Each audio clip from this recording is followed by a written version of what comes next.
What up, what up? We're back with another episode of Wake Up with Wops. It is January 22nd. It's been a couple of days since my last video, but just because there's been a lot of news. Over the weekend, we had another tariff news with Europe and Trump.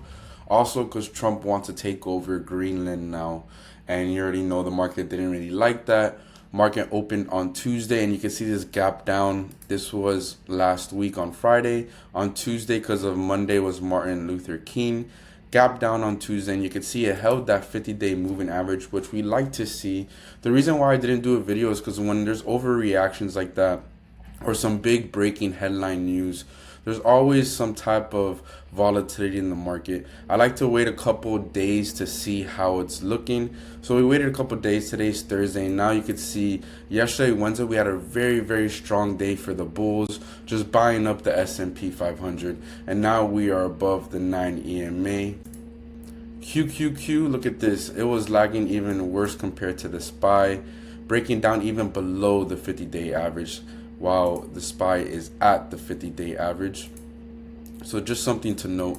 But you could see Wednesday remounting the 50-day average, and now today in pre-market we are above that price.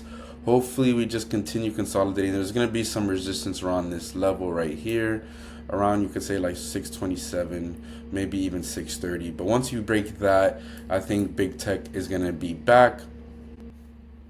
And then a quick look at the IWM. Just looking at this chart, you probably don't even think there's any tension or tariff news, because just look at that, just breaking to all-time highs, and it's just looking like a beauty. Speaking of the tariff and Greenland news, Greenland has trillions of dollars in rare earth metals, and right now I think that is the play. All these stocks are looking good above the key moving averages, the 9 EMA, the 20-day and 50-day. Look at this. This is MP.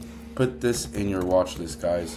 This is like a uranium play. You can see this. Just strong news. Buyers are stepping in. Usar is another rare earth. That's the wrong one. This one, you can see kind of all like the same type of patterns. The uranium was a little bit higher, but these look like it's going to catch up to that uranium play, which is just the 4Us. Put this in your watch list, guys. With this new Greenland news, I think these rare earths are going to continue popping off. I want to point out a couple sectors that kind of showed relative strength while the market was pulling back deep. So big tech like the QQQs is below the 50-day average. Look at XRT. This is the retail sector. It did pull back on the news, but just held the 20-day average and now back above. XRT is looking pretty good. Biotech also had a relative strength. You could see here looking pretty strong, like it's going to break out of like this flag right here. Other biotech, XBI, same thing. And even healthcare, XLV, looking kind of like biotech, like it's going to break out. So these sectors are showing relative strength when the market was pulling back deep.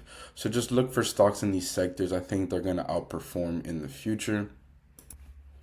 Lastly, let's talk about gold and silver, because if the stock market starts getting hot again, I think it's time to start shorting gold and silver. Right now, it's looking like it's very extended above the upper Bollinger Band. Looks like it's showing like a reversal candle there.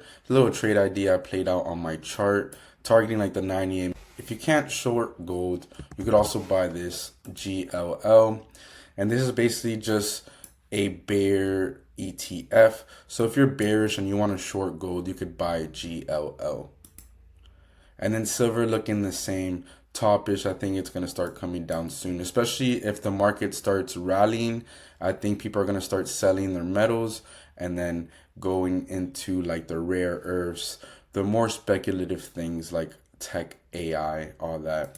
If you go to the S&P 500, the SPY, I think it's a very good opportunity to buy. Look for maybe any pullbacks intraday, because right now in the pre-market it's gapping up, but I think it's good. If you want, you could do XPXL, which is basically a 3x leveraged bull ETF. So this is if you're bullish on the SPY and you think it's going to continue doing all-time highs, you could get a position in this.